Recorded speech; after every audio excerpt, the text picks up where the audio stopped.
আজকে আমরা রাসায়নিক পরিবর্তন অধ্যায়ের এমসিকিউ গুলো সলভ করব। তো তোমরা যারা আমার সাথে এই অধ্যায়ের এমসিকিউ গুলো সলভ করতে চাও, বই নিয়ে আমার সাথে বসে পড়ো এবং আমার সাথে সলভ করা শুরু করো। তো চলো শুরু করা যাক। 1 নম্বর যেটা আছে, আন্তর্জাতিকভাবে রসায়নবিদ দ্বারা স্বীকৃত সবুজ রসায়নের মূলনীতি কয়টি? তো সবুজ রসায়নের মূলনীতি হলো 12টি। এটা একদম মুখস্থ রাখবো। সবুজ রসায়নের মূলনীতি 12টি। আচ্ছা, দাগ দিয়ে দিলাম। সবুজ রসায়নের মূলনীতি 12টি। আচ্ছা, গ্রিন কেমিস্ট্রির কার্যকর সূচনা কত সালে হয়েছিল? এরকম প্রশ্ন যদি আসে তার অ্যান্সার হবে 1991 সালে। এটাও মুখস্থ রাখবো যে গ্রিন কেমিস্ট্রির কার্যকর সূচনা কত সালে হয়েছিল, সেটা কত সালে? 1991 সালে।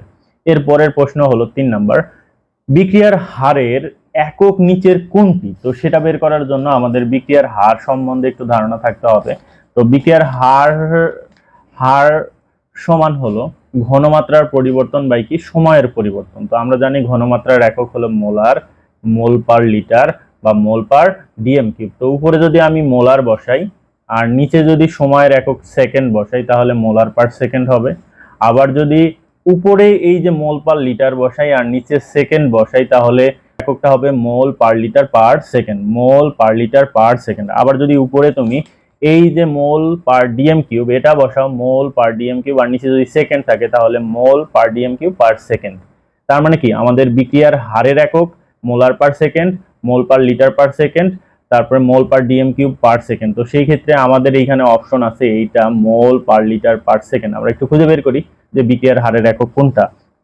তো বিক্রিয়ার হারের একক নিচের কোনটি, সেই হিসাবে প্রথমটা দেওয়া আছে মোল লিটার পার সেকেন্ড আছে, এটা তো হবেই না। তারপরে আছে মোল পার লিটার সেকেন্ড আছে, এটাও হবে না। মোল পার লিটার পার সেকেন্ড, এই যে মোল পার লিটার পার সেকেন্ড এটার সাথে মিলে যায়, তার মানে আমাদের এইটা হবে সঠিক অ্যান্সার। এরপরে আছে বিক্রিয়ার বেগ হ্রাসের জন্য কোন তথ্যটি সঠিক? বিক্রিয়ার বেগ বা বিক্রিয়ার হার একই জিনিস। তো বিক্রিয়ার বেগ হ্রাস পায় কি করলে, মানে বিক্রিয়ার গতি কমে যায় কি করলে?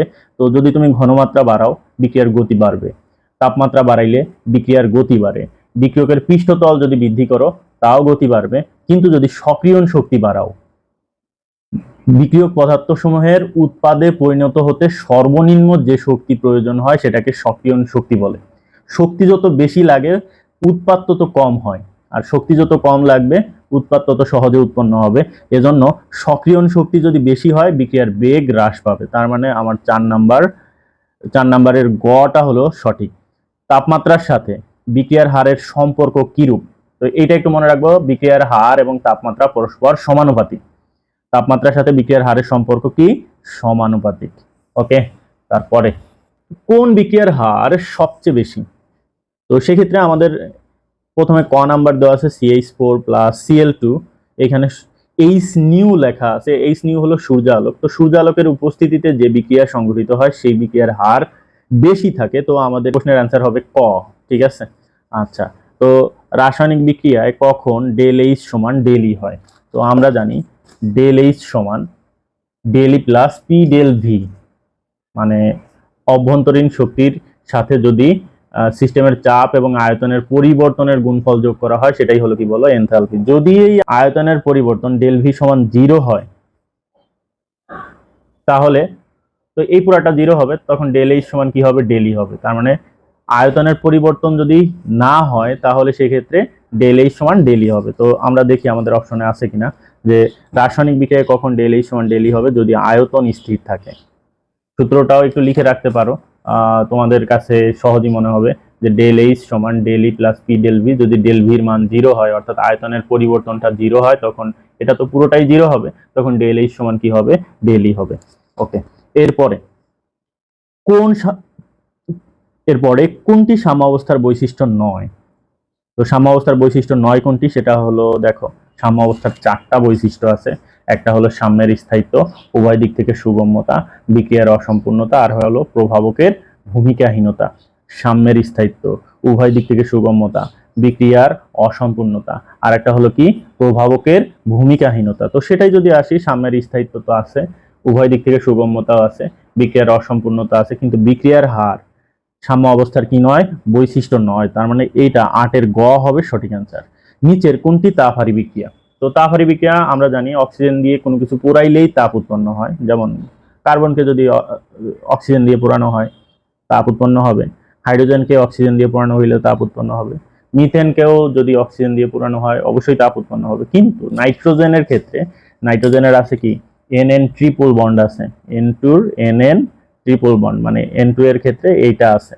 তো এই ট্রিপল বন্ড ভাঙতে 3000 ডিগ্রি সেলসিয়াস তাপমাত্রা প্রয়োজন হয়। কত ডিগ্রি সেলসিয়াস তাপমাত্রা প্রয়োজন হয়, তাপমাত্রা প্রয়োজন।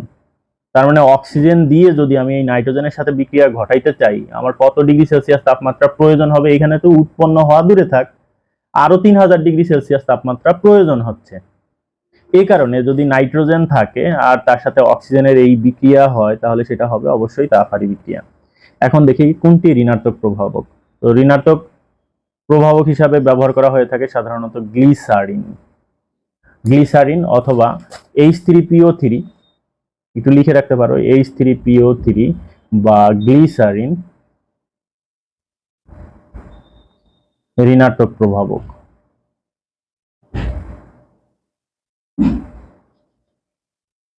তারপরে আছে কি কোনটি প্রভাবক বিষ। তো প্রভাবক বিষ হিসাবে সাধারণত প্রভাবক বিষ যদি ইউজের কথা বলে প্রভাবক বিষ, তো সেক্ষেত্রে সালফার গুঁড়া,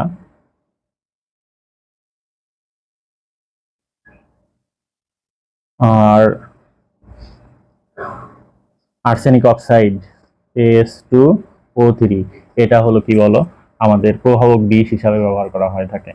তো AS2O3, তো সেক্ষেত্রে আমাদের সঠিক অ্যান্সার হবে AS2O3। আচ্ছা, KW মূলত হলো কে হলো ধ্রুবক আর ডব্লিউ তে বোঝায় হলো ওয়াটার, মানে পানির আয়নিক গুণফল। এটা হলো KW হলো কি পানির আয়নিক গুণফল। তো স্পর্শ পদ্ধতিতে সালফিউরিক অ্যাসিড উৎপাদনে নিচের কোন প্রভাবক ব্যবহৃত হয়? সেক্ষেত্রে ভ্যানাডিয়াম পেন্টাঅক্সাইড, এটা একটু মনে রাখবো, ভ্যানাডিয়াম পেন্টাঅক্সাইড। এরপরে একটা বিক্রিয়া দেওয়া আছে, তো আসি বিক্রিয়াটিতে সর্বোচ্চ উৎপাদনের শর্ত কি? এই হলো আমাদের বিক্রিয়ায় বিক্রিয়ক আছে, দেখো এইখানে বাম সাইডে যেগুলো থাকে সেটা তো বিক্রিয়ক, আর ডান সাইডে যেটা থাকে সেটা হলো উৎপাদ। তো বিক্রিয়ক আছে এখানে কয় মোল? 2 আর 1, অর্থাৎ 3 মোল আছে। এই যে 2 আর এটা একটা আছে, তো টোটাল আছে 3 মোল। আর উৎপাদ আছে কয় মোল বলো? 2 মোল আছে। উৎপাদ কয় মোল? 2 মোল। তো উৎপাদ যদি কম থাকে তাহলে চাপ বৃদ্ধি করতে হয়। উৎপাদ দের মোল কম যদি থাকে তাহলে সেক্ষেত্রে কি করতে হয়? চাপ বৃদ্ধি। তার মানে এক্ষেত্রে আমাকে কি করতে হবে? চাপ বৃদ্ধি করতে হবে। আর এইখানে দেখো ডেল এইচ এর মান পজিটিভ, তাই এটা কি বলো? তাপহারী। তো তাপহারী হলে তাপমাত্রা বৃদ্ধি করতে হবে, তাপমাত্রা বৃদ্ধি। তাহলে এখন আসি আমরা, তাপমাত্রা বৃদ্ধি যদি করতে হয় তার মানে তাপমাত্রাও বৃদ্ধি, মানে উচ্চ তাপমাত্রা উচ্চ চাপ। তার মানে আমার এই অপশনের জন্য আমাকে কি করতে হবে? অবশ্যই উচ্চ তাপমাত্রা উচ্চ চাপ এটাকেই অ্যাপ্লাই করতে হবে, এটাই হবে সঠিক অ্যান্সার। এরপরে যেটা হবে সেটা হলো আমাদের আরো একটা বিক্রিয়া দেওয়া আছে, বলছে কেপি ও কেসি এর সম্পর্ক নির্ণয় করো। তো আসো আমরা কেপি কেসির সম্পর্ক নির্ণয় করি। প্রথম বিক্রিয়াটা ছিল এমন, এখানে A2 আছে কয় মোল? 1 মোল আছে। B2 আছে কয় মোল? 3 মোল আছে। আর 2AB3 আছে কয় মোল? 2 মোল আছে, তার মানে 2 মোল। তো এখন যদি আমি ডেল এন, এখানে আমার বিক্রিয়ক আছে টোটাল 4 মোল আছে, তার মানে ডেল এন সমান হবে কি? আগে ডেল এন বের করতে হবে। ডেল এন হলো উৎপাদের মোল সংখ্যা মাইনাস হলো বিক্রিয়কের মোল সংখ্যা। তাহলে এখানে আমার এটা বিয়োগ করলে এখানে কত আসে? -2। তাহলে সম্পর্কটা কি হবে? দেখো সম্পর্ক কেপি সমান KC RT del n, KC RT to the power del n, এটাই হলো সম্পর্কের সমীকরণ। তো এখানে যদি মান বসাও তুমি, কেপি সমান কেসি আরটি ইনভার্স কত? 2। এরকম প্রশ্ন কিন্তু এমসিকিউতে ভালোই আসে, তো তোমরা একটু সতর্কতার সাথে এই এমসিকিউটা কমপ্লিট করবা। তো উৎপাদের মোল সংখ্যা মাইনাস বিক্রিয়কের মোল সংখ্যা, এখানে -2 আসলো, তো ডেল এন এর মান -2 আরটি ইনভার্স 2। তাহলে কেপি সমান, এখানে দেখো কেপি সমান কেসি আরটি -2 আছে, তার মানে এটাই হলো কি আমাদের সঠিক অ্যান্সার। এরপরে আছে এ আর বি যোগ করছে, তারপর 3D উৎপন্ন হয়েছে। বিক্রিয়াটি কেপি ও কেসি এর সম্পর্কের সমীকরণ কোনটি? তো এই বিক্রিয়ার ক্ষেত্রেও সেম, আমরা ডেল এনটা আগে বের করে নিব। তো এখানে আমাদের 3 মোল আছে বিক্রিয়ক, 2 মোল আছে বিক্রিয়ক আর 3 মোল আছে উৎপাদ। সেক্ষেত্রে আমাদের উৎপাদ মাইনাস বিক্রিয়ক অর্থাৎ 3 মাইনাস কত দিতে হবে 2, এটা কত আসবে 1 আসবে। তাহলে ওটা সম্পর্ক হবে কেপি সমান কেসিআরটি, ডেল এন এর মান কত 1, তাহলে কেপি সমান কেসিআরটি হবে। তার মানে এটাই হবে কি আমাদের সঠিক অ্যান্সার, কেপি সমান কেপি সমান কেসিআরটি। দেখো বিভ্রান্ত করার জন্য কত ভাবে দেওয়া থাকে, কেসি সমান কেপিআরটি, কেপি সমান কেসিআরটি ইনভার্স 1। তো একটা জিনিস মনে রাখবো, কেপি সমান কেসিআরটি, কেপি দিয়ে শুরু হবে, কি দিয়ে, কেপি দিয়ে শুরু হবে, এটা কিন্তু মাথায় রাখবো। আচ্ছা, তারপরে N2 প্লাস 3H2 একটা বিক্রিয়া আছে, এত বিক্রিয়াটিতে কেপি ও কেসি এর সম্পর্ক কোনটি? তাহলে বিক্রিয়াটি ছিল এমন যে N2 3H2 বিক্রিয়া করে 2NH3 উৎপন্ন করেছে, ঠিক আছে। তো এইখানে আমাদের বিক্রিয়ক আছে কয় মোল? বিক্রিয়ক আছে 1 মোল আর 3 মোল, টোটাল কত মোল? 4 মোল আছে, 4 মোল বিক্রিয়ক আছে। আর উৎপাদ আছে কয় মোল? 2 মোল। তো সেক্ষেত্রে আমাদের ডেল এন এর মান হবে কত? উৎপাদ মাইনাস বিক্রিয়ক অর্থাৎ 2 মাইনাস 4 অর্থাৎ কত হবে? -2। অতএব সম্পর্ক আবারও আসি, সম্পর্কের কাহিনী অর্থাৎ কেপি সমান কেসিআরটি, ডেল এন তো হবে, ডেল এন এর জায়গায় -2 বসাই দিলে আমাদের সঠিক অ্যান্সার হবে। অতএব সঠিক অ্যান্সার এটার হবে কেপি সমান কেসিআরটি -2। আচ্ছা, এরপরে যেটা আছে যে ক্যালসিয়াম কার্বনেট সলিড আছে, ক্যালসিয়াম অক্সাইড সলিড আছে, কার্বন ডাই অক্সাইড গ্যাসীয় আছে, বিক্রিয়াটির কেসি এর রাশিমালা কোনটি? তো সেক্ষেত্রে আমরা একটা জিনিস একটু মাথায় রাখবো যে আমাদের কেসি সমান, আমরা তো জানি উৎপাদের ঘনমাত্রার গুণফল, আর নিচে হলো বিক্রিয়কের ঘনমাত্রার গুণফল। যদি সেটা সলিড হয়, এই যে সলিড, তো তার ঘনমাত্রা 1 মোলার, সেটার ঘনমাত্রা, এটার ঘনমাত্রা তখন 1 মোলার, এটার ঘনমাত্রা 1 মোলার। তো এটাও যদি 1 মোলার হয়, 1 1 ইনটু কি বলো, কার্বন ডাই অক্সাইড। তো শুধু থাকে কি? কার্বন ডাই অক্সাইড থাকে, এখানে শুধু থাকে কি? কার্বন ডাই অক্সাইড অর্থাৎ CO2। এটাই হবে কি বিক্রিয়ার কেসি সমান CO2, এটাই হবে কি বলো আমাদের কেসি এর সমীকরণ। আচ্ছা, তার মানে সঠিক অ্যান্সার হবে, গ্যাস থাকার কারণে এটা সঠিক, ক্যালসিয়াম কেসি সমান CO2। এরপরে যেটা আছে COCl2, কার্বন মনোক্সাইড আছে, Cl2 আছে, বিক্রিয়াটি কেপি এর একক কোনটি? তো সাধারণত কেসি কেপির কোনো কি নাই, একক নাই, কেসি কেপির কোনো একক নাই, অর্থাৎ এককবিহীন, কেসি কেপির একক নাই, কেসি ও কেপি এর একক নাই। তো সেক্ষেত্রে আমাদের সঠিক অ্যান্সার হবে এইটা। কিন্তু যদি কখনো একক দিয়ে দেয় তখন আমরা কি করব? এরকম ডেল এনটা অবশ্যই বের করে নিব। উৎপাদ আছে 2 মোল, এই যে 1 মোল আর এই যে 1 মোল, এখানে উৎপাদ আছে কয় মোল? 2 মোল, এটা 1 মোল, এটাও 1 মোল, 2 মোল আছে। আর বিক্রিয়ক আছে কয় মোল? 1 মোল আছে। তাহলে সেক্ষেত্রে আমাদের ডেল এন এর মান হবে কতটুকু? 2 - 1 অর্থাৎ 1 হবে। তো সেক্ষেত্রে যদি আমার কেপি এর একক চাই, তাহলে এটিএম এর কেপি চাপের একক তো এটিএম, এটিএম এর মাথার উপর ডেল এন, অর্থাৎ যদি এটিএম ডেল এন 1 বসাই দিই, তাহলে সেক্ষেত্রে আমাদের এটিএম হবে শুধু একক। তো যদি 4টা অপশনে একক থাকে, তাহলে সেক্ষেত্রে এইভাবে আমরা এটিএম এর মাথার উপর ডেল এন বসাইতে পারি, বা মোল পার লিটারের মাথার উপর ডেল এন বসাইয়ে আমরা একক বের করতে পারি। এরপরে যে এমসিকিউটা আছে, 1 মোল নাইট্রোজেন গ্যাস ও 3 মোল হাইড্রোজেন গ্যাস বিক্রিয়া করে 2 মোল অ্যামোনিয়া গ্যাস উৎপন্ন করেছে এবং তার সাম্যধ্রুবকের মান হলো K1। যদি সাম্যধ্রুবকের মান K1 হয়, তাহলে আমরা K1 সমান আমরা এটার ক্ষেত্রে লিখতে পারি উপরে NH3 থার্ড বন্ধনী মানে ঘনমাত্রা, আর মোল সংখ্যা তার কি? পাওয়ার। আর অন্যদিকে নিচে হলো নাইট্রোজেন এবং হাইড্রোজেনের ঘনমাত্রার গুণফল এবং মোল সংখ্যা তার পাওয়ার। এটা হলো আমাদের এই যে উপরের যে বিক্রিয়াটা আছে তার সাম্য ধ্রুবকের মান। আচ্ছা, তারপরের যে বিক্রিয়াটা আছে সেটা হলো হাফ মোল N2 গ্যাস নিচে ও 3/2 মোল হাইড্রোজেন গ্যাস আছে এবং 1 মোল অ্যামোনিয়া গ্যাস আছে, তার জন্য সাম্য ধ্রুবকের মান বলছে হলো K2। তাহলে আমি আমার এটার সাম্য ধ্রুবকের মান K2 যদি হয়, তাহলে তার ফলাফল কি হবে? এখানে শুধু NH3 আছে, NH3 থার্ড বন্ধনী, আর নিচে হলো N2, আর এর মোল সংখ্যা হাফ, তাইলে মোল সংখ্যা পাওয়ার হয়ে যাবে। আবার হাইড্রোজেনের মোল সংখ্যা হলো কত? 3/2, তাহলে সেটাও তার কি হবে, পাওয়ার হয়ে যাবে।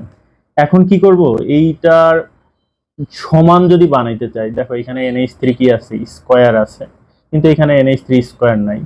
তাহলে কি করতে হবে, এই রাশির সমান বানাইতে হলে এখানে আমাকে এটাকে বর্গ করতে হবে। তো আসো আমরা বর্গ করি। তাহলে যদি বর্গ করো তাহলে K2 square, K2 square square K2 square সমান, তাহলে আমাদের NH3 এইখানে কি হবে, স্কয়ার হবে। এইখানে এটাও স্কয়ারের আওতায় পড়বে, মানে 2 দ্বারা পুরাটা বর্গ করলাম, বর্গ করলে এটার উপর স্কয়ার, এইখানেও 2 গুণ হবে, 2 গুণ হলে এখানে তো নিচে 2 আছে, কাটাকাটি হয়ে নিচে শুধু N2 থাকবে। আর এইখানে 2 কাটাকাটি হয়ে এখানে থাকে কি বলো, H2 কিউব থাকে শুধু। তাহলে দেখো আমাদের উপরের যে রাশি, যে ধরো এটাকে 1 নং ধরলাম, এইটা আর এই নিচের রাশি কিন্তু সেম হয়ে গেল। তাহলে আমি এখানে লিখতে পারি K2 সমান K2 স্কয়ার সমান K1। তাহলে আমরা বলতে পারি কি, বা K2 সমান রুট K1, এটাই হলো সম্পর্ক। K2 সমান রুট K1, দেখি আমাদের অপশনে আছে কিনা। এই যে K2 সমান রুট K1 আছে, এইটাই আমাদের সঠিক অ্যান্সার। তো আবারও আসি আমরা, আমাদের প্রথম যে বিক্রিয়া আছে সেই বিক্রিয়ার সাম্য ধ্রুবক K1, K1 এর মান কত, এইখানে আমরা NH3 সামনে 2 আছে দেখো, তাহলে মোল সংখ্যা তার পাওয়ার, উৎপাদের ঘনমাত্রার গুণফল বাই কি বিক্রিয়কের ঘনমাত্রার গুণফল, মোল সংখ্যা তার কি পাওয়ার। পরেরটার জন্য সেম। এখন উপরের রাশি আর নিচের রাশি যদি এক করতে চাই তাহলে এটাকে পুরাটাকেই বর্গ করতে হবে। তো K2 রে বর্গ করলাম, এই পুরাটারে বর্গ করলে এটা বর্গের আওতায় আসলো, এই 2 কেটে গেল, এই 2 কাটলো, এখানে কিউব থাকলো। তো এখন এই পুরাটা হলো 1 নং সমীকরণের মান, মানে এইটা আর এটা কিন্তু সেম, তাহলে এখানে K1 বসাই দিলাম, তাহলে K2 সমান রুট K1 হবে। এটাই হলো কি আমাদের সম্পর্ক। ওকে, তারপরে আছে কি আমাদের সালফার ডাইঅক্সাইড আছে, অক্সিজেন আছে, এবং সালফার ডাইঅক্সাইড উৎপন্ন হয়েছে, এখানে প্লাস 44.8 কিলো ক্যালোরি আছে শক্তি। তো সেক্ষেত্রে এটা একটা তাপ উৎপাদী প্রক্রিয়া। যদি উৎপাদের সাথে প্লাস তাপ থাকে বা প্লাস শক্তি থাকে, তাহলে সেক্ষেত্রে এটা কি প্রক্রিয়া বলো, তাপ উৎপাদী প্রক্রিয়া। তো তাপ উৎপাদী প্রক্রিয়ার ক্ষেত্রে তাপমাত্রা হ্রাস করলে বিক্রিয়া সম্মুখ দিকে যায় এবং উৎপাদ উৎপন্ন হয়। আর তাপ উৎপাদী বিক্রিয়ার ক্ষেত্রে যদি তাপমাত্রা বাড়াও তাহলে এই প্রক্রিয়াটা কোন দিকে যাবে, পশ্চাৎ দিকে যাবে বা পিছন দিকে যাবে, অর্থাৎ বিক্রিয়ক উৎপন্ন হবে, সালফার ডাইঅক্সাইড আর অক্সিজেন উৎপন্ন হবে। তো ওরা কি করছে, তাপ উৎপাদী বিক্রিয়ার ক্ষেত্রে তাপমাত্রা বাড়াইয়ে দিছে। তাহলে সেক্ষেত্রে আমার বিক্রিয়াটা সালফার ডাইঅক্সাইডের উৎপাদন হ্রাস পাবে, বিক্রিয়াটি সম্মুখমুখী হবে, তারপরে তরল সালফার ডাইঅক্সাইড উৎপন্ন হবে, Q2 এর পরিমাণ হ্রাস পাবে। দেখো সরি, এখানে O2 হবে, O2 এর পরিমাণ হ্রাস পাবে। তো সেক্ষেত্রে আমার এইখানে কি হবে, এই সালফার ডাইঅক্সাইড মানে বিক্রিয়াটা কোন দিকে যাবে, পশ্চাৎ দিকে যাবে, তার মানে এইটা উৎপাদন কি পাবে, হ্রাস পাবে। এটার ক হবে সঠিক অ্যান্সার। এরপরে একটা অঙ্ক দিচ্ছে বড় সড়ো একটা, 4.25 মোল হাইড্রোজেন গ্যাস আর 4.75 মোল আয়োডিন গ্যাসের মিশ্রণকে উত্তপ্ত করে 6.7 মোল হাইড্রোজেন আয়োডাইড হাইড্রোআয়োডাইড গ্যাস উৎপন্ন করছে। তো সেক্ষেত্রে এই বিক্রিয়ার কেসি এর মান কত হবে, এরকম একটা প্রশ্ন আসছে। তো সেক্ষেত্রে আমাদের এখানে হাইড্রোজেন আছে এত মোল, আয়োডিন আছে এত মোল, আর উৎপন্ন হয়েছে কতটুকু, 6.7 মোল হাইড্রোজেন আয়োডাইড। তো দেখি আমরা আমাদের প্রশ্নের সলিউশন। তাহলে আমাদের সময় যখন শূন্য, আমাদের হাইড্রোজেন আছে 4.25 মোল, আয়োডিন আছে 4.75 মোল, আর হাইড্রোজেন আয়োডাইড 0 মোল আছে।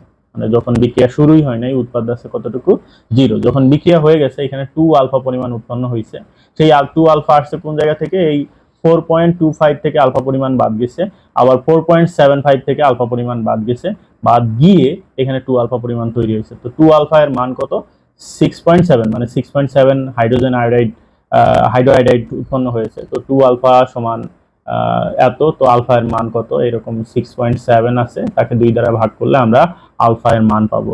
সেই আলফা প্রত্যেক জায়গা থেকে বিয়োগ দিলাম, বিয়োগ দিলে আমার এই আয়োডিনের পরিমাণ আছে কত, 1.4 মোল, আর হাইড্রোজেনের পরিমাণ আছে 0.9 মোল। তো সাম্য অবস্থায় যেহেতু কেসি বের করব আমরা, কেসি এর মান চেয়েছে, তাহলে আমাদের সাম্য অবস্থায় ঘনমাত্রা বের করতে হবে। তাহলে ঘনমাত্রা সমান আমরা জানি এই মোল সংখ্যা বাই আয়তন, এই মোল সংখ্যা বাই আয়তন, আয়তনকে আমরা ভি ধরলাম যেহেতু এখানে আয়তন দেওয়া নাই, আবার এই 6.7 ভাগ কি বলতো ভি হবে।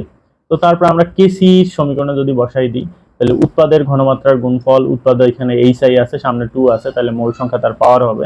আর নিচে হলো বিক্রিয়কের ঘনমাত্রার গুণফল, তো বিক্রিয়কের ঘনমাত্রার গুণফল দিলাম, তারপরে এই যে মানগুলো আছে মানগুলো বসায় দিলাম। 6.7 ভাগ ভি স্কোয়ার, 0.9 ভাগ ভি ইন্টু 1.4 ভাগ ভি।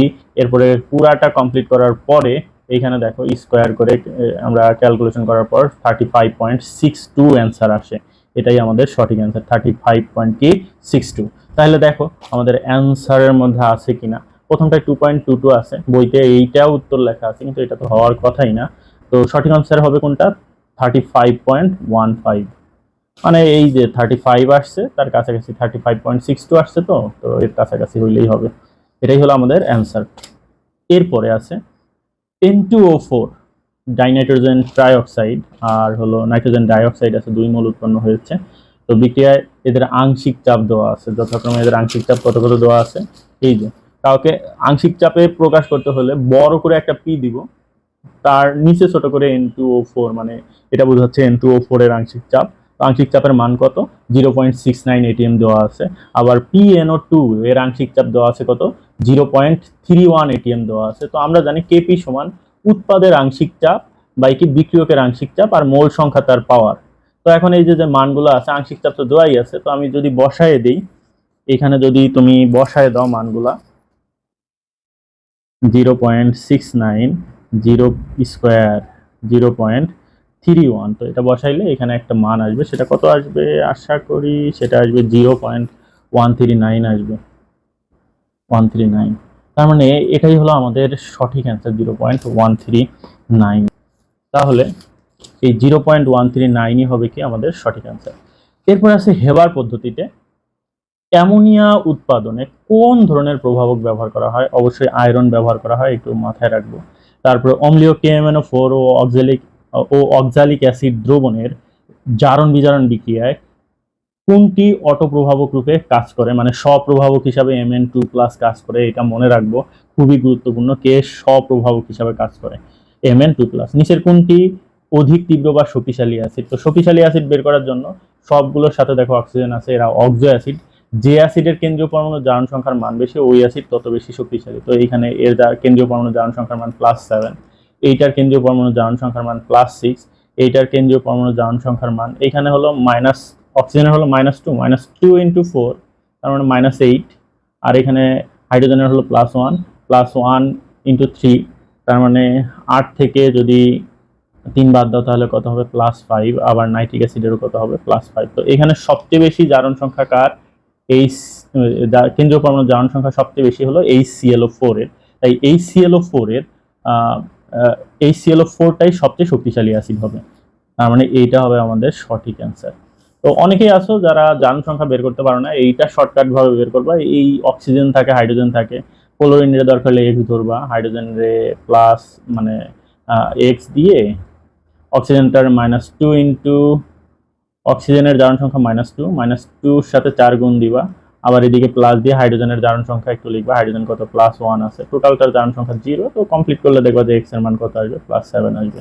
এরকম ভাবে জারণ সংখ্যাটা বের করে ফেলো। আচ্ছা, তারপরে আছে HMNO4 আছে। এরপরেরটা আছে হলো কি, যে নিচের কোনটি দুর্বলতম অ্যাসিড? তো সেটা বের করতে হলে আবারও আমাদের কি করতে হবে? কেন্দ্রীয় পরমাণু জারণ সংখ্যা বের করতে হবে, কার জারণ সংখ্যার মান সবচেয়ে কম। তো দেখা গেল এইটার জারণ সংখ্যার মান কত? +7। এটার জারণ সংখ্যার মান +6, এটার জারণ সংখ্যার মান +7। আর এইখানে আমাদের এই নাইট্রিক অ্যাসিডের এন এর জারণ সংখ্যার মান +5। তার মানে এই কয়টা অ্যাসিডের মধ্যে নাইট্রিক অ্যাসিডের শক্তি কম, নাইট্রিক অ্যাসিড এদের মধ্যে একটু দুর্বল। ঠিক আছে, একটু মনে রাখো। আচ্ছা, এরপরে আছে কোনটি অনুবন্ধী অম্ল ও ক্ষারক? আচ্ছা, অনুবন্ধী অম্ল অনুবন্ধী ক্ষারকের কাহিনীটাই যদি আসি, অনুবন্ধী অম্ল যদি কারোর বের করতে বলে, অনুবন্ধী অম্ল যদি কাউকে বের করতে বলে, তাহলে সেক্ষেত্রে আমাকে কি করতে হবে? যে উপাদানটা থাকবে তাকে ক্ষারক ভাবতে হবে।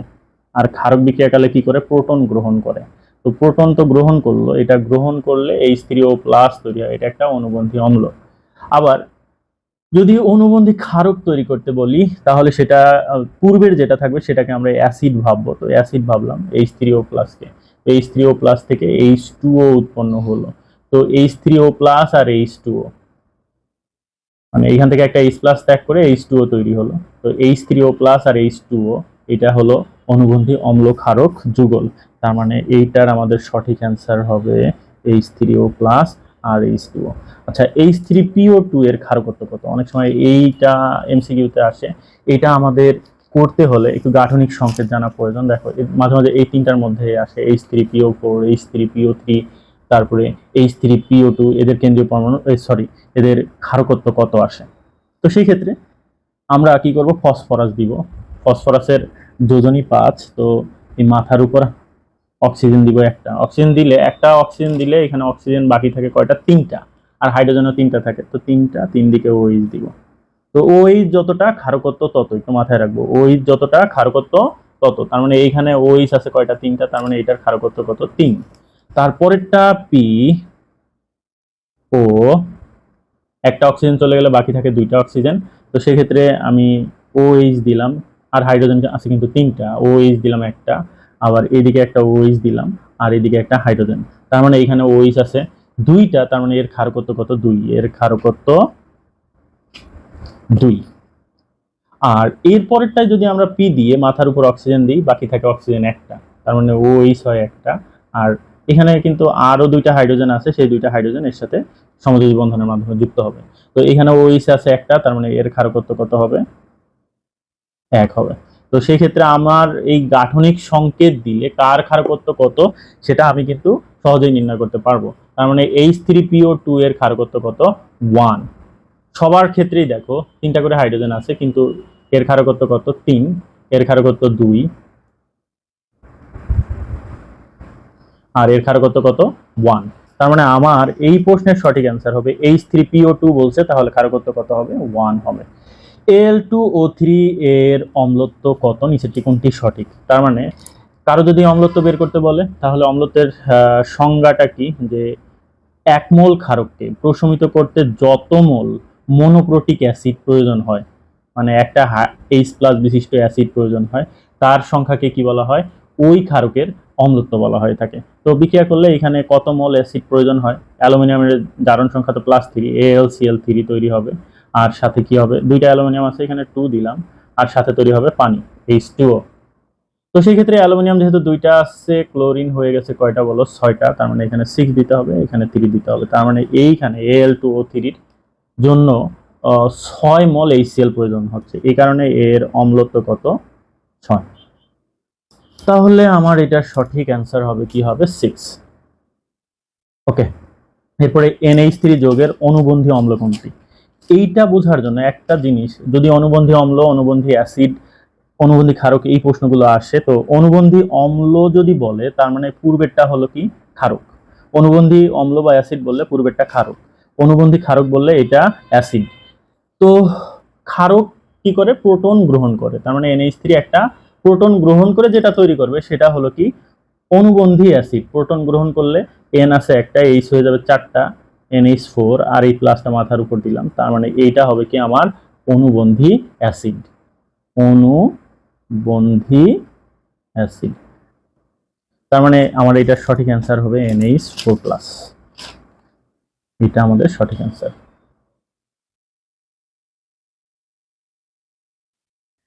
তারপরে যেটা আবার বলছে সেটা হলো HSO4- এর অনুবন্ধী অ্যাসিড কোনটি? HSO4-, আবার দেখো অনুবন্ধী অ্যাসিড, তার মানে এটা কি? ক্ষারক। ক্ষারকের কাজ কি? বিক্রিয়াকালে H+ কে গ্রহণ করা। তার মানে এইটা যদি ক্ষারক হয় আর H+ কে গ্রহণ করে, এখানে আগে থেকে H আছে একটা, আরো একটা H এসে কানেক্ট হচ্ছে, তার মানে এখানে তৈরি হয়ে যাবে কি বলো? H2SO4। তার মানে HSO4- এর অনুবন্ধী অ্যাসিড হলো কি? H2SO4। এইটা একটু সিরিয়াস ভাবে আমরা মাথায় রাখবো, যে যদি অনুবন্ধী অ্যাসিড বলে পূর্বেরটা ক্ষারক, ক্ষারক বিক্রিয়াকালে প্রোটন গ্রহণ করে, তার মানে H+ গ্রহণ করায় আমি H2SO4 পাইলাম। তার মানে HSO4- এর অনুবন্ধী অ্যাসিড হলো H2SO4। তারপরে বলছে HSO4- এর অনুবন্ধী ক্ষারক কোনটি? তার মানে এইটাকে অনুবন্ধী ক্ষারক বলছে, তার মানে এটা একটা অ্যাসিড। আর অ্যাসিডের কাজ কি? বিক্রিয়াকালে প্রোটনকে দান করা। তো যদি এটা প্রোটনকে দান করে দেয় তাহলে এখানকার হাইড্রোজেন চলে যাবে, তার মানে থাকবে কি? SO4। আর এখানে মাইনাস হয়ে যাবে 2টা, আর এদিকে এইচ প্লাস উৎপন্ন হবে। তার মানে SO4 2 মাইনাস হবে কি HSO4 মাইনাসের অনুবন্ধী ক্ষারক। তার মানে আমার এটার অ্যান্সার হবে এটা SO4 2 মাইনাস। আচ্ছা, এরপরে কোনটি উভধর্মী পদার্থ? উভধর্মী পদার্থের কাজ হলো যে প্রোটন গ্রহণও করে আবার প্রোটন দানও করতে পারে, সেটা হলো কি উভধর্মী পদার্থ। তো এখানে আমি বুঝবো কি করে কোনটা প্রোটন দান? প্রোটন বলতে H প্লাস দান করতে পারবে, আবার এটাও তো প্রোটন দান করতে পারে, কিন্তু এটা প্রোটন গ্রহণ করতে পারবে না, H প্লাস গ্রহণ করতে পারবে না। এটা শুধু প্রোটন গ্রহণ করতে পারবে, দান করতে পারবে না। এইটার ক্ষেত্রে একটা H আছে, এটা H কে দানও করে দিতে পারে, আবার আর একটা H প্লাস কে গ্রহণও করতে পারে। যেমন একটা H কে যদি দান করে দেয়, তার মানে CO3 2 মাইনাস আর H প্লাস উৎপন্ন হবে। আবার এইখানে H প্লাস যদি যুক্ত হয় তাহলে তৈরি হবে কি H2CO3 তৈরি হবে। তার মানে এইটা প্রোটন দানও করতে পারতেছে, আবার প্রোটন গ্রহণও করতে পারতেছে। তার মানে HCO3 মাইনাস বা এই টাইপের যদি কিছু থাকে HSO4 মাইনাস, এগুলো সবই কি পদার্থ বলো? উভধর্মী পদার্থ। আবার এই যে পানিটাও কি করতে পারে? H প্লাস ত্যাগ করতে পারে, H প্লাস ও H মাইনাস তৈরি হয়। আবার H2O H প্লাস কে গ্রহণ করতে পারে, তার মানে H3O প্লাস তৈরি হতে পারে। তার মানে পানিও একটা কি পদার্থ? উভধর্মী পদার্থ। তার মানে বাইকার্বনেট আয়ন, বাইসালফেট আয়ন বা H2O এরা সবাই কি উভধর্মী পদার্থ। তাহলে সেক্ষেত্রে আমাদের নিচের কোনটি উভধর্মী পদার্থ? তাহলে সেক্ষেত্রে আমরা HCO3 মাইনাস লিখতে পারি। নিচের কোনটি উভধর্মী যৌগ? অবশ্যই H2O। আবার কোনটি অ্যাম্পিভোটিক মানে একটা প্রোটন যুক্ত যৌগ? ঠিক আছে, তার মানে এইখানে দেখো এটার মধ্যে প্রোটন আছে 3টা, এটার মধ্যে প্রোটন আছে 3টা, এটার মধ্যে প্রোটন আছে 2টা, এটার মধ্যে প্রোটন আছে 1টা। তার মানে এইটা হলো আমাদের অ্যান্টিভোটিক। এরপরে আছে কি 0.05 মোলার H2SO4 দ্রবণের পিএইচ কত? এগুলো একদমই সহজ। তো 0.05 মোলার H2SO4 এর পিএইচ নির্ণয়ের জন্য প্রথমে আমাদের H2SO4 কে ভাঙতে হবে। তো ভাঙলে আমরা এখানে পাবো 2H প্লাস পাবো প্লাস SO4 2 মাইনাস। তো এখানে হাইড্রোজেনের ঘনমাত্রা কত হয়ে গেছে? দ্বিগুণ হয়ে গেছে। তো সালফিউরিক অ্যাসিড 1 মোল সালফিউরিক অ্যাসিড ভেঙে 2 মোল H প্লাস উৎপন্ন হয়েছে। তো আমার এইটার ঘনমাত্রা তো 0.05, তার মানে এইখানে তো H2SO4 এর ঘনমাত্রা তো 0.05, তো এখানে তো দ্বিগুণ হয়ে গেছে H প্লাস, তার মানে এর সাথে 2 গুণ করতে হবে। তার মানে পিএইচ সমান minus log of H plus. তো এই H প্লাস এর মান এখানে বসাই দিলাম, তো ক্যালকুলেশন করলে এখানে কত আসবে? 1 আসবে। তো এটাই আমাদের সঠিক অ্যান্সার। তো দেখো বুঝছো কিনা? তো তাহলে সেক্ষেত্রে আমাদের অ্যান্সার হবে কত? 37 এর 1 নম্বর অ্যান্সার হবে। এরপরে আছে 0.005 মোলার দ্বিক্ষারকীয় সবল অ্যাসিড। দ্বিক্ষারকীয় মানে 2টা প্রোটন যুক্ত অ্যাসিড, মানে H2SO4 এর কথা বলছে। তো তার পিএইচ কত? তো সেটাও আমরা করছি, যেমন ধরো 0.005 মোলার H2SO4 এর পিএইচ কত? এটা একটা দ্বিক্ষারকীয় সবল অ্যাসিড। আচ্ছা, তো H2SO4 কে ভাঙলে আবার সেম কাহিনী, 2H প্লাস হবে, SO4 2 মাইনাস হবে, 2 গুণ করতে হবে। তারপরে পিএইচ এ মান বসাই দিয়ে এখানে আমরা কি বের করে ফেললাম বলো? পিএইচ। তাহলে পিএইচ কত? 2।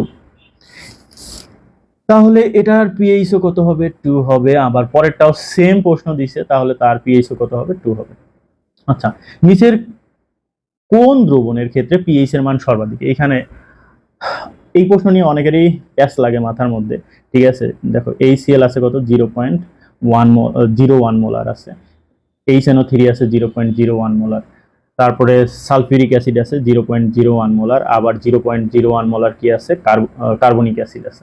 তো এটাও একটা শক্তিশালী অ্যাসিড, এটাও একটা শক্তিশালী অ্যাসিড, এটাও একটা শক্তিশালী অ্যাসিড, কিন্তু এইটা হলো দুর্বল অ্যাসিড। এটা একটা কি অ্যাসিড? দুর্বল অ্যাসিড। তো শক্তিশালী অ্যাসিডের পিএইচ নির্ণয়টা সহজভাবে এভাবে করতে হয় যে মাইনাস লগ H প্লাস, কাহিনী শেষ। তারপরে কিন্তু দুর্বল অ্যাসিডের জন্য একটা কে এর মান দেওয়া থাকবে, একটা কি থাকবে? কে এর মান, মানে বিয়োজন ধ্রুবকের মান দেওয়া থাকবে, অ্যাসিডের বিয়োজন ধ্রুবক। তো সেটা এখানে বসায়ে ক্যালকুলেশন করতে হবে। তো কে এর মান কত? 4.45 × 10⁻⁷।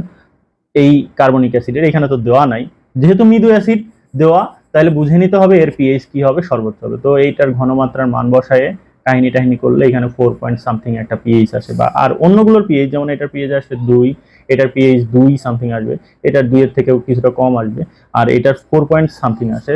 যেহেতু এর একটা কে এর মান আছে আর এটা একটা দুর্বল অ্যাসিড, তাই এর পিএইচ এর মান সর্বাধিক।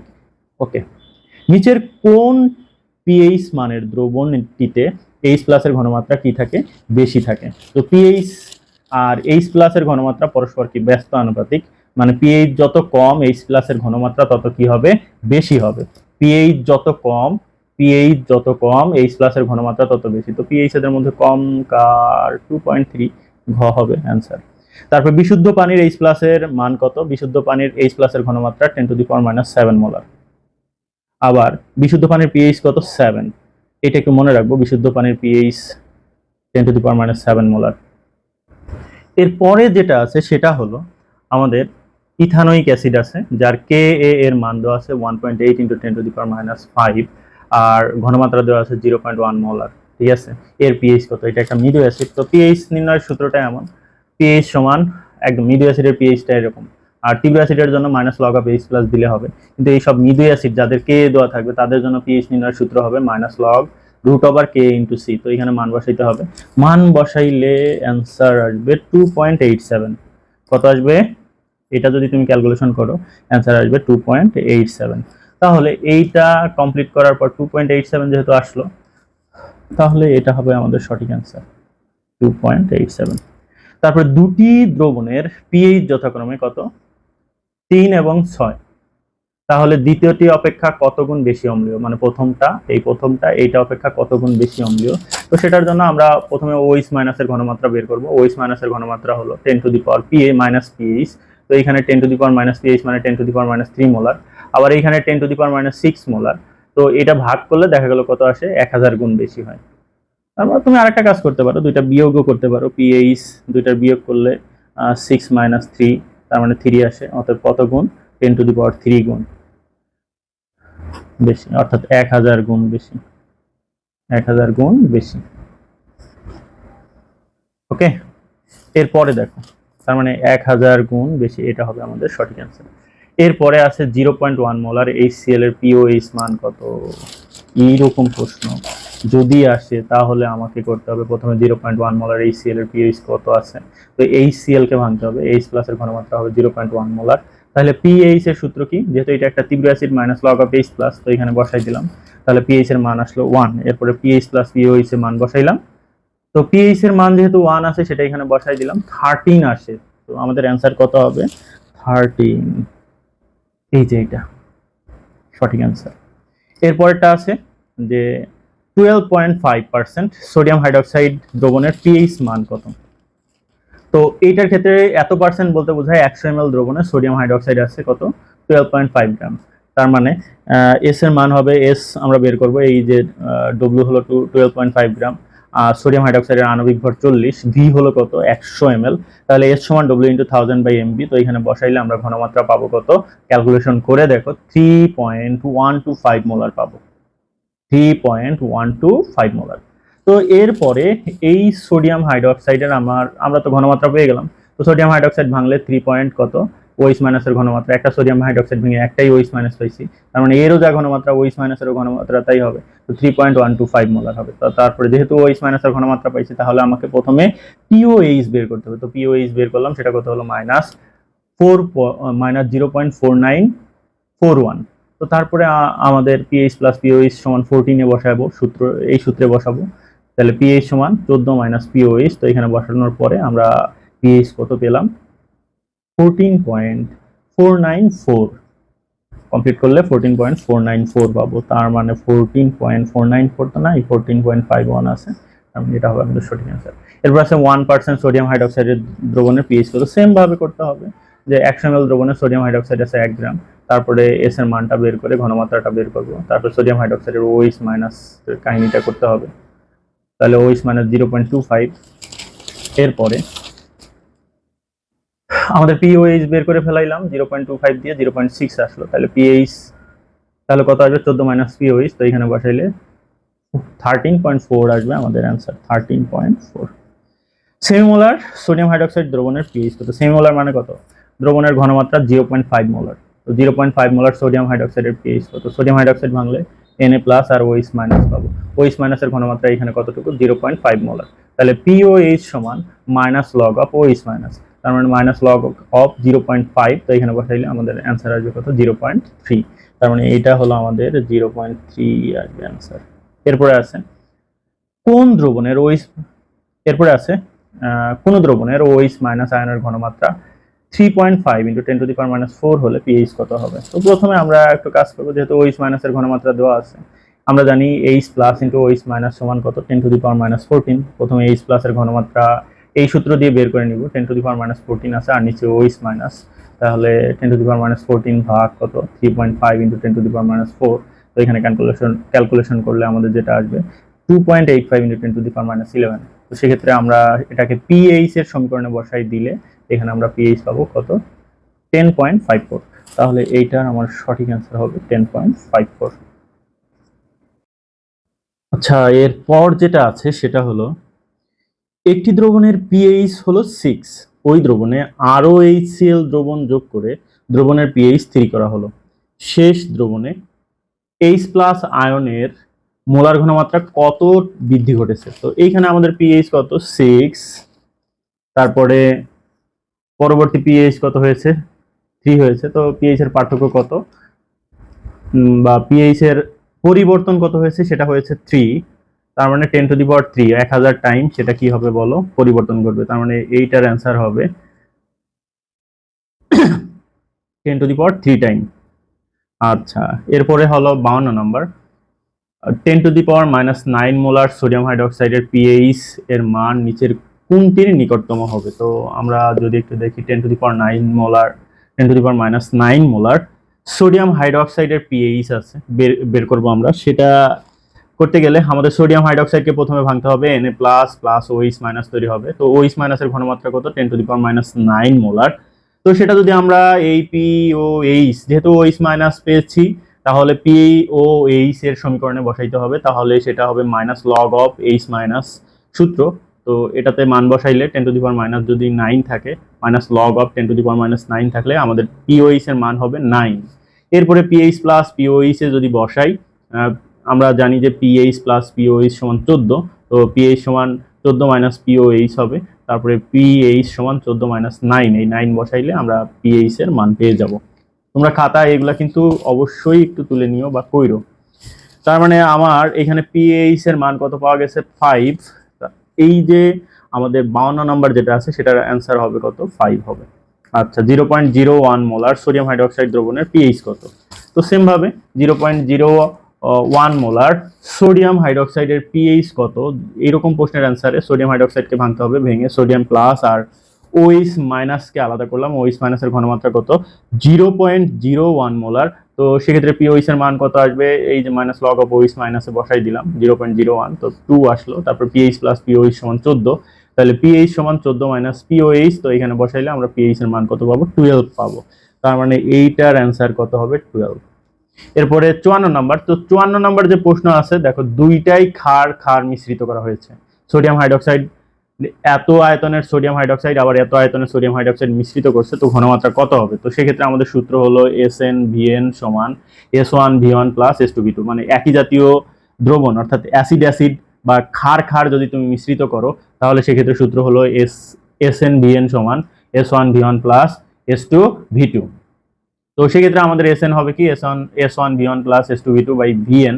তো S1 এর মান হবে কত 1.5, V1 এর মান হলো 20 ml, S2 এর মান 2 মোলার। তুমি একটু মিলাই দেখো V1 এর মান কত এত আর Vn হলো টোটাল যোগফল। তো আমরা সব কমপ্লিট করলে যেটা মান পাবো সেটা হলো 1.71 মোলার। 1.71 মোলার। তো সেক্ষেত্রে আমাদের এইটার অ্যান্সার হবে 1.71। এরপরে 55 নাম্বার, একটি দ্রবণে হাইড্রোজেন আয়নের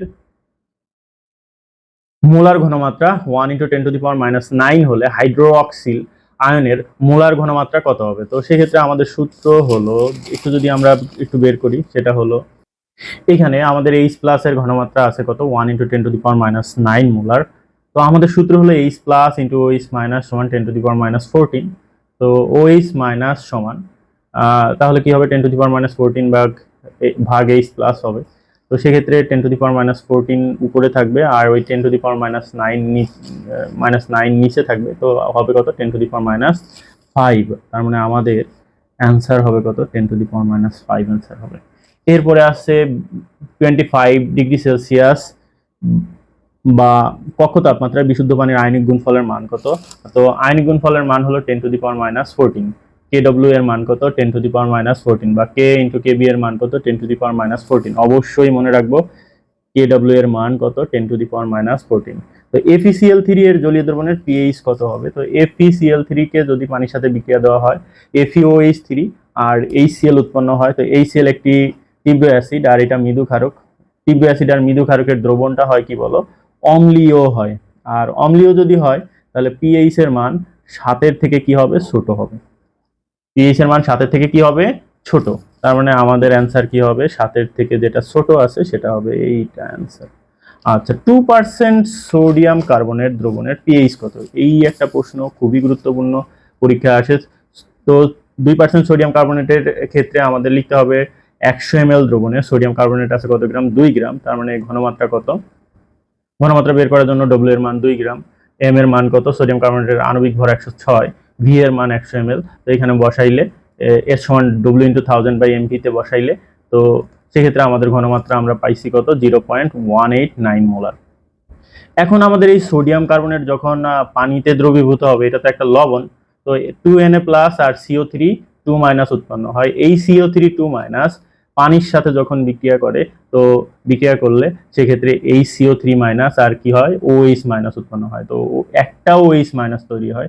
তো সেক্ষেত্রে আমরা CO3 2 মাইনাসের ক্ষেত্রে একটা OH মাইনাসের ঘনমাত্রা নিয়ে কাজ করব। সেক্ষেত্রে POH সমান minus log of OH minus, তো মাইনাস লগ অফ এই মানটা বসাই দিলে এখানে POH এর মান পাবো কত, 0.724। এরপরে এখানে পিএইচ প্লাস পিওএইচ সমান কত, 14। এটাতে মান বসাইলে পিএইচ এর মান পাবো কত, 13.3। কত পাবো, 13.3। তার মানে আমাদের সঠিক অ্যান্সার হবে 13.3। মানুষের রক্তের পিএইচ কত, এটা হলো 7.35 থেকে 7.45, এটা মনে রাখতে হবে, মুখস্থ রাখতে হবে। মানুষের রক্তের স্বাভাবিক পিএইচ কত, 7.4, এটাও মনে রাখতে হবে। মানুষের রক্তের পিএইচ 7.45 এর বেশি হলে রোগটির নাম হলো অ্যালকালিসিস, এটা একটু মাথায় রাখবো। তারপরে জীবতাত্ত্বিক পিএইচ রেঞ্জ কোনটি, একটু মনে রাখবো, 6.9 থেকে 7.4। মানুষের চোখের পানির পিএইচ কত, এটাও একটু মনে রাখবো, 4.8 থেকে 7.5।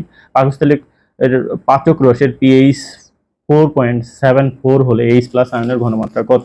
এরকম প্রশ্ন যদি থাকে তাহলে সেক্ষেত্রে আমাদের পিএইচ সমান কত, 4.74। তার মানে এইচ প্লাস এর ঘনমাত্রা 10 two the power minus pH, অর্থাৎ এই মানটা বসাই দিলে এখানে 0.0000018 মোলার আসবে। তার মানে এটা হবে আমাদের এটা অ্যান্সার। তাহলে এরপরে আছে কি, অম্লীয় মাটিতে পিএইচ বৃদ্ধির জন্য নিচের কোন রাসায়নিক পদার্থ ব্যবহার করা হয়? সাধারণত পিএইচ বাড়ানোর জন্য ক্ষারীয় সার ব্যবহার করা হয়, সেক্ষেত্রে ডলোমাইট আর চুন ব্যবহার করা হয়ে থাকে। এরপরে আছে মাটির পিএইচ মান কমানোর জন্য কোনটি ব্যবহার করা হয়ে থাকে? অ্যামোনিয়াম ফসফেট মানে অম্লীয় সার ব্যবহার করা হয়ে থাকে, একটু মনে রাখো।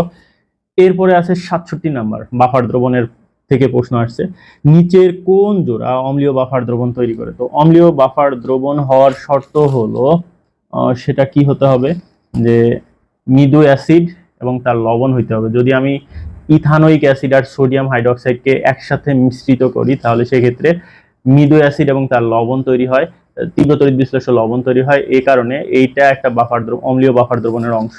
তার মানে CH3COH আর NaOH হবে। নিচের কোনটি ক্ষারীয় বাফার দ্রবণ? মৃদু ক্ষার এবং তার তীব্র তড়িৎ বিশ্লেষ্য লবণ হলো ক্ষারীয় বাফার দ্রবণ। রক্তের বাফার দ্রবণের উপাদান হলো সোডিয়াম বাইকার্বনেট আর কার্বনিক অ্যাসিড, এইটা হবে অ্যান্সার। কোন বাফার দ্রবণে সম ঘনমাত্রার H প্লাস সম ঘনমাত্রার X মাইনাস ও HX আছে। HX এর কে সমান হলো 10 টু দি পাওয়ার মাইনাস 8 হলে বাফার দ্রবণটির পিএইচ কত? এরকম একটা প্রশ্ন পরীক্ষায় আসছে। তো সেক্ষেত্রে যেহেতু আমাদের পিএইচ নির্ণয়ের সূত্র হলো পিএইচ সমান pK plus log salt by acid, তো এই পিকে সমান মাইনাস লগ অফ কে, আর অ্যাসিডের ঘনমাত্রা আর লবণের ঘনমাত্রা দুইটাই সমান, তার মানে প্লাস লগ 1/1। তো এইটার মান কত আসে, 0 আসে। আর কে এর মান তো 10 টু দি পাওয়ার মাইনাস 8, এটা কমপ্লিট করলে এখানে কত আসে, পিএইচ এর মান আসবে 8 আসবে। পিএইচ এর মান কত আসবে, 8। তার মানে আমাদের এইটার অ্যান্সার এইটা।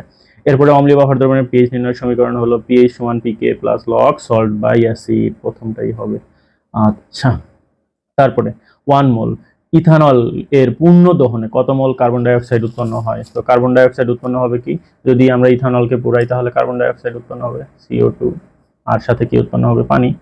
তো সেই ক্ষেত্রে এখানে কার্বন আছে 2টা, তার মানে 2 মোল কার্বন ডাই অক্সাইড উৎপন্ন হবে। কয় মোল, আরো সমতা যদি করি, তারপরে এরপরে আমাদের হাইড্রোজেন আছে কতটা, দেখি হাইড্রোজেন আছে এখানে টোটাল 6টা, তার মানে এখানে 3 অণু পানি তৈরি হবে। এখন অক্সিজেন আছে কয়টা, অক্সিজেনের সমতা যদি করি, এইখানে অক্সিজেন আছে 3 আর 4 7টা, তো এখানে একটা আছে, তো এখানে যদি 3 দিই তার মানে আমার সমতা ঠিকঠাক হয়ে যাবে। তো 2 মোল কার্বন ডাই অক্সাইড প্রয়োজন হবে, তার মানে আমাদের সঠিক অ্যান্সার 2 মোল। এরপরে নিচের কোনটির মান সর্বদা ঋণাত্মক? দহন তাপের মান সর্বদা ঋণাত্মক, কারণ দহন তাপের ক্ষেত্রে ডেল এইচ এর মান সর্বদা কি থাকবে? নেগেটিভ থাকবে। কোন পরিবর্তনটি তাপ উৎপাদী? এইখানে যদি আমরা জলীয় বাষ্প থেকে পানিতে পরিণত করি, সেক্ষেত্রে জলীয় বাষ্প তাপ ছেড়ে দিয়ে পানিতে পরিণত হয়। জলীয় বাষ্প তাপ ছেড়ে দিয়ে পানিতে পরিণত হয়। এই কারণে গ্যাস থেকে, যদি H2O গ্যাস থেকে H2O লিকুইড বানাই আমরা, সেক্ষেত্রে সেটা কি হবে? তাপ উৎপাদী হবে। তার মানে আমাদের এই যে H2O গ্যাস থেকে H2O লিকুইড হলে এটা তাপ উৎপাদী। তার মানে তুমি যদি তোমার বাসায়